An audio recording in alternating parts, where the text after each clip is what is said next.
अपने खोटे सिक्के को यहाँ चलाने की कोशिश मत करना सुमित्रा। छोटू माँ जाने दीजिए ना छोटू माँ। देव भैया को तो हम किसी भी तरह समझा लेंगे, है ना? और रही बात पार्वती की, अगर ना संभल पाए उसकी जवानी तो भेज देना उसे देवर जी के पास। जमींदारों को ऐसी बातों से कलंक नहीं लगता। जमींदार घराने की बहू होकर इतनी भी तमीज नहीं कि जब वो बड़े बात करते हैं तो बीच में नहीं बोलते। सुमित्रा! बस! तुम्हारे शब्द अब मेरे मान की मर्यादा को पार कर चुके हैं। आज तक तुम मेरे लिए दीदी थी, आज के बाद सिर्फ कौशल्या। और कौशल्या गाना तो तूने भी उस दिन गाया था जिस दिन मेरी बेटी पैदा हुई थी। याद है ना बड़ी माँ? इसने मेरी बेटी को मुझसे छीन कर कहा था कि ये मेरी बेटी है सुमित्रा, और मैंने भी हंसकर हाँ कर दी थी। तब मुझे क्या पता था कि बड़े जमींदार की बड़ी हवेली की बड़ी मालकिन इतनी छोटे दिल वाली होगी कि अपने बागीचे से चुराए हुए अमरूद का हिसाब भी रखती होगी। बता, है हिसाब तेरे पास? कितने अमरूद चुराए मेरी बेटी ने? बोल। अमरूद चुराती है? अरे कौशल्या, जितने अमरूद मेरी बेटी ने तेरे बागीचे से चुराए हैं ना, उससे ज्यादा निवाले तेरे बेटे को मैंने अपने हाथों से खिलाए हैं। अमरूद चुराती है, नीचकुल। हाँ, मानते हैं हम हैं बेटी बेचने वाले, पर धंधा तो तुम भी करती हो कौशल्या। हम तो पैसे लेकर सामने से बेटी देते हैं, तुम तो दहेज भी लेती हो और बेटी भी। सिक्का सही है या गलत, उसकी पहचान आवाज से होती है, लेकिन उसे तुम नहीं समझ पाओगी कौशल्या, क्योंकि तुम बहरी हो कौशल्या, जो अपने बेटे की दिल की धड़कन नहीं सुन सकती। तुम अंधी हो जो उन दोनों के बीच का प्यार नहीं देख सकती, और बहुत जल्दी गूंगी भी हो जाओगी जब अपने बेटे की बर्बादी देखोगी। जिसे तुमने ठुकराया है, उसी लक्ष्मी की सौगंध खाकर कहती हूं, आज से 7 दिन के अंदर मैंने अपनी बेटी का ब्याह तुमसे ऊंचे घराने में ना कराया तो 8वें दिन बिना पूछे मेरा मातम मनाने आ जाना। आई तो थी तुझे दुआएं देने कि तेरे घर चांद सा बेटा हो, पर अब तो यही दुआ निकलती है कि तेरा घर भी चांदनी से आबाद हो, तेरे घर भी बेटी हो। देख तो मनोरमा, आज तो जैसे चांद जमीन पर उतर आया हो पारो के रूप में। आज अगर देवदास यहाँ होता तो देखता उसने क्या खोया है। बड़े अच्छे भाग पाए हमारी पारो ने, ऐसी रोशनी वाली बारात चली है मानिकपुर से। आपने कब देखी काकी माँ? आप नहीं जानती, हमारे यहाँ दुल्हन की माँ बारात नहीं देखती। हाँ, देख तो कहते माँ की नजर लग जाती है। और जानती हो मनोरमा, आज के बाद पारो को कोई पारो नहीं कहेगा, सिर्फ पार्वती। काकी माँ, पारो है।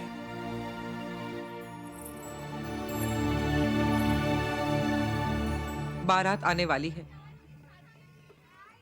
मिल लो। चलो मनोरमा।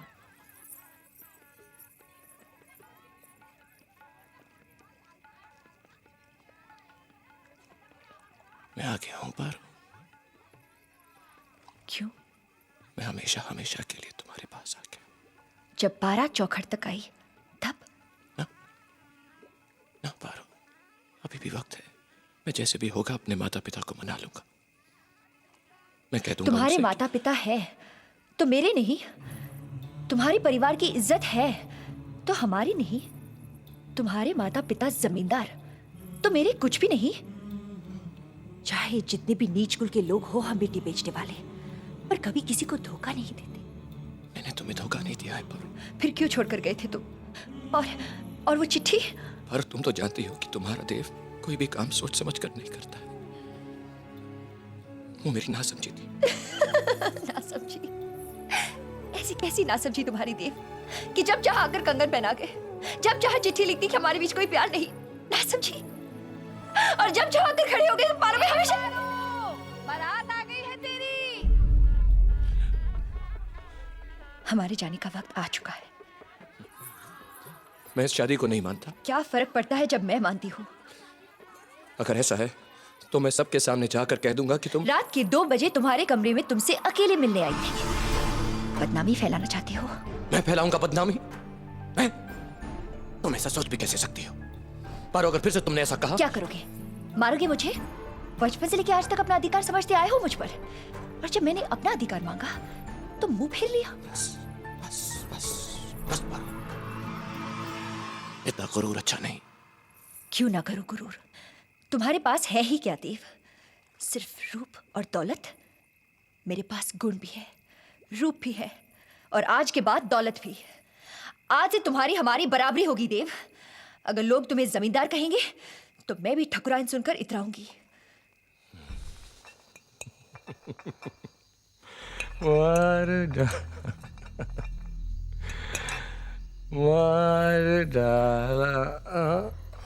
अभी अभी पीनी शुरू की है, क्यों पीते हो इतना कि बर्दाश्त ही न कर पाओ?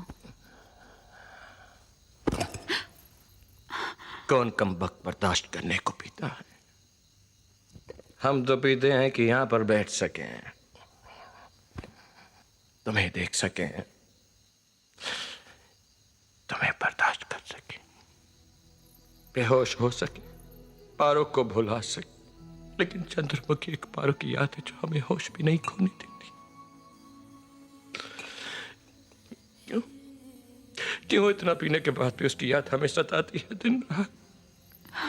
क्यों क्यों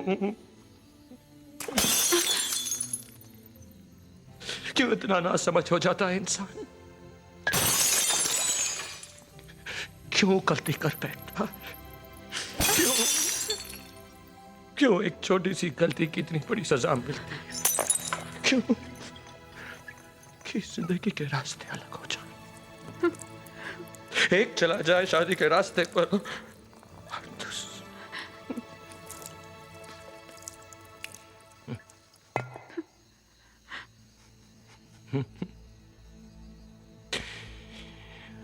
मार डाला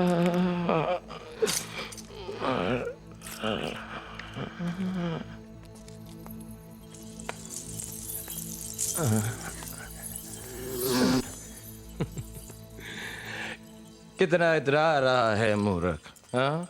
तालाब के कमल को छोड़कर कागज के फूल पर मन रहा है।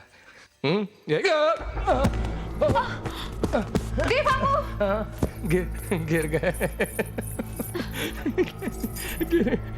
देव बाबू, मत हाथ लगाओ मुझको, नफरत करता हूं मैं तुमसे। नहीं देख सकता औरत का ये रूप क्या?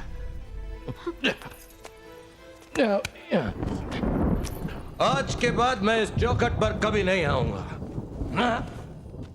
हाँ, जब भी पारो की याद आएगी मैं आऊंगा, जब भी खुद को दोषी पाऊंगा मैं आऊंगा।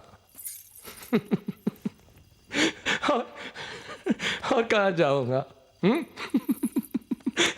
यही सजा मुकर्रर की हमने अपने आप के लिए। क्यों देते हो अपने आप को ये सजा? क्योंकि रोज बैठती है इस दिल में जज्बात की अदालत। मैं मिलाद मिलाद मिलाद रोज होती है इस मोहब्बत के केस की सुनवाई। हाय ऑब्जेक्ट, और रोज यही फैसला सुनाया जाता है। Son of Narayan Mukherjee, I object, I object, objection overruled. Devdas Mukherjee, I object, objection overruled. तुम दोषी हो, you are guilty and you drink till death.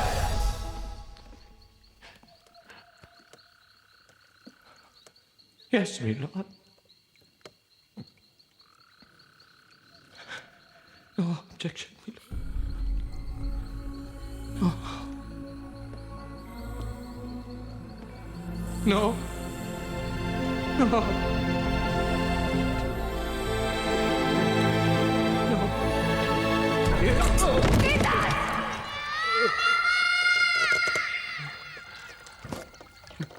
No.